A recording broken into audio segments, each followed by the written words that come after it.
portion of the news is sponsored by your local Ford dealer. Weather coverage you can count on from Storm Team 9 and the area's only live Doppler 9.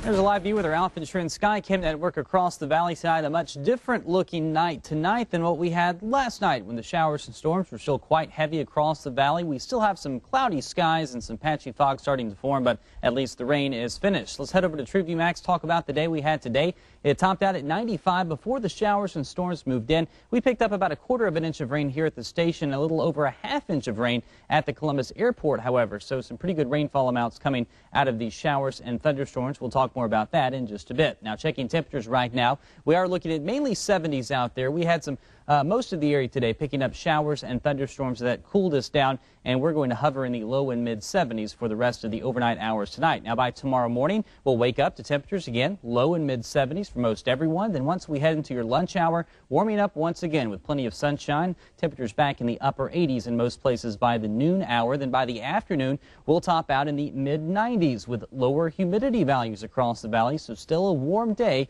but the chances of rain very low and humidity values will be very low as well before those temperatures drop back into the upper 70s and lower 80s by 11 o'clock tomorrow night. Now, for your drive into school or work tomorrow, weather looking pretty good. We're going to talk about some patchy fog in spots. That may be the only weather concern. No rain to worry us, just warm and muggy with temperatures in the 70s again for that drive. No rain out there tonight. The radar's rather quiet across the valley. The showers have pushed well down to our south and to our east. We've got some drier air to our north.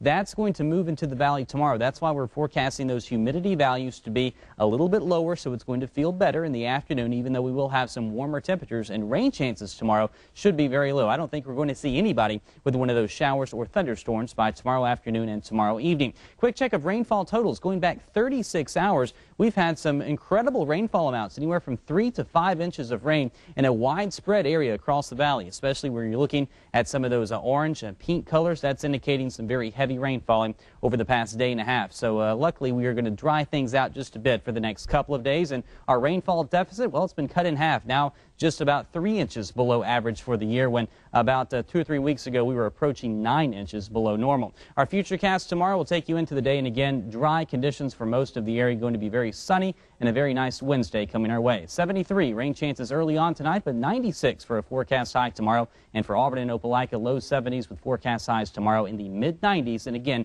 a mostly sunny and a mostly dry day coming our way. Over the next 7 days, Thursday and Friday looking pretty good as well. Rain chances stay low. Then for the weekend, a better chance of a shower or storm. But we've got 3 dry days, or relatively dry days, until then. And we sure got a lot of rain today, so I guess it's okay to be dry the next 3 days. It's okay. Finally, we can say it's all right. It's okay. Yeah. All right. Yes. Sounds good. Thank you. And Kristen, okay to be dry for football? Yeah, I would like to be dry for football. That's important. We all know the NCAA isn't really speedy with their decisions. That's been contention this year. That is until today. Coming up next, the NCAA's decision surrounding Jarvis Jones.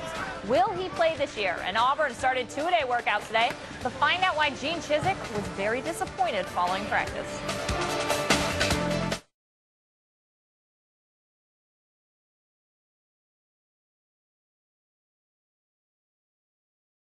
Now from Sports Leader 9, Kristen Gold. Well, Jarvis Jones has been cleared to play football this season. Today, the NCAA agreed with the internal investigation by the UGA Compliance Department that determined Jones's relationship with former Parks and Recs employees Shelly Stevens and Tony Adams is what the NCAA calls a long-standing relationship. Therefore, any benefits provided by Adams and Stevens to Jones are not considered preferential treatment. The investigation by UGA started last month when police reports into the Parks and Rec scandal found that Jones had received free flights to Los Angeles after he signed with Southern Cal. Today, Coach Rick praised the NCAA for their swift decision, which comes just 1 week after Georgia's own recommendations. And speaking of Georgia, with the influx of new players, some of the vets, they're moving around. Shaw alum Bruce Figgins is switching positions from tight end to fullback. Mark Rick saw the hole on offense, and he decided to fill it with size. 6'4", 242. Figgins just towers over the other backs. But even being new to the position, he's listed first on the depth chart, and he's kind of become the leader in the backfield. It's a move both he and Rick think is very advantageous to the Bulldogs. You know, football is football. Georgia is Georgia. So, you know, I like it. I love it. Being this my 5th year, you know, being able to play more and being able to have that leadership role, you know, it means a lot. You know, it does a lot for your confidence. He won't quit playing tight end because he still knows what to do at tight end, so there'll be times he'll line up at a tight end, times he'll line up as a fullback, and because of that, you know, defenses won't be 100% sure of what type of set we're in, so I think that'll be an advantage for us too. Tricky, Mark Richt. Now a lot of options for Figgins, and he's expected to get a lot of playing time. It's time for the Auburn coaches to see what they have to work with on the second day of pads. It's the first day of 2 days today, and after this morning's practice, it's not looking good. Yeah, the way I look at it as a unit, you know, and as a team altogether, it was a rough practice for us. You know, the effort from everybody wasn't quite there. You see guys flashing here and there, but as a unit, you know, we weren't where we need to be, and that wasn't great Auburn football. I think they're tired.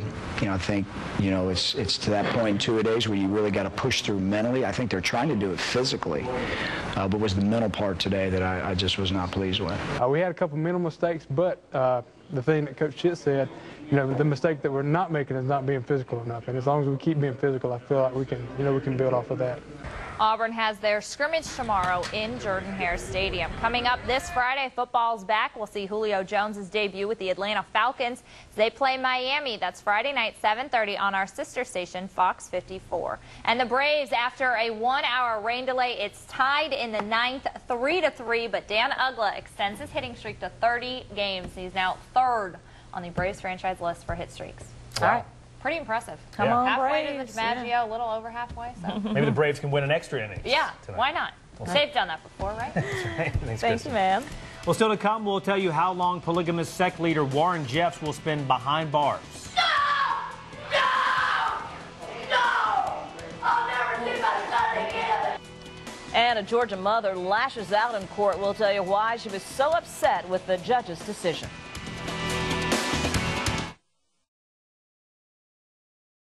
This portion of the news brought to you by Subway.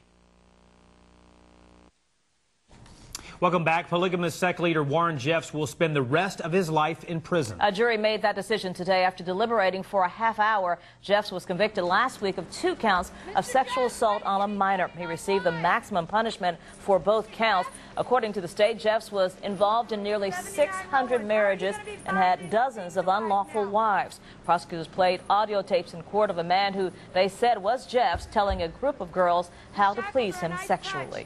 The mother of a murder victim has a violent outburst in court when her son's killer is sentenced, and it's caught on camera.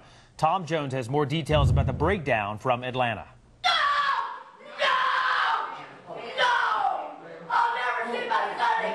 It was a sentence Michelle Nichols didn't expect, one that sent her over the edge. No!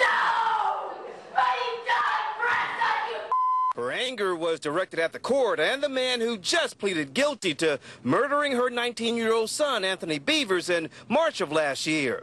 After Nichols was taken from the courtroom, you could still hear her in the hallway. No!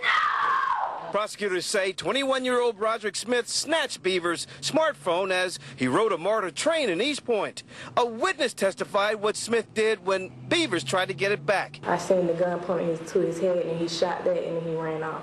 Smith admitted his guilt and told the Beavers family the shooting was a mistake. I would say I'm sorry for taking it from him. Despite that, Beavers family wanted Smith to serve the rest of his life behind bars. I'll ask that you give him life without parole. Smith's family pleaded for a chance at parole. I could deserve a second chance. This is a tragedy for all concerned. The judge said the law didn't allow her to sentence Smith to life without parole, and that's when she announced the sentence that led to the chaos. I'm going to sentence you for murder to life in prison. Wow. Well, Tom Jones reporting there. Smith will be eligible for parole after 30 years behind bars, plus 5 years on gun charges. Well, Derek has a final check of your forecast after the break. We'll be right back. Coming up on Nightline, London burning, violent mobs take the streets in defiance of a massive police crackdown. We are there. Plus, inside the making of a tween star. They command a market worth billions, but how young is too young?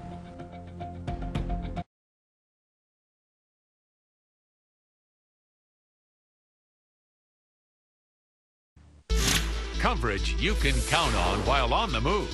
Catch News Leader 9 on 88.5 The Truth. Jim Blanchard Leadership Forum, August 29th and 30th. This event includes 7 world-class speakers featuring Sir Ken Robinson, Patrick Lencioni, Ralph de la Vega, Gardner Gerard, Major General Robert Brown, Johnny Isaacson, and Condoleezza Rice. Don't miss this exceptional leadership event with infinite networking opportunities. Where will you be? Register today. Introducing the new and improved WTVM News Leader 9 mobile app.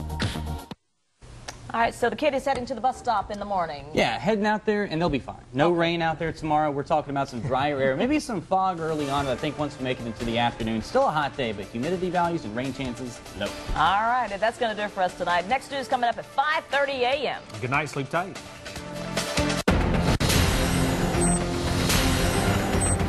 Tonight.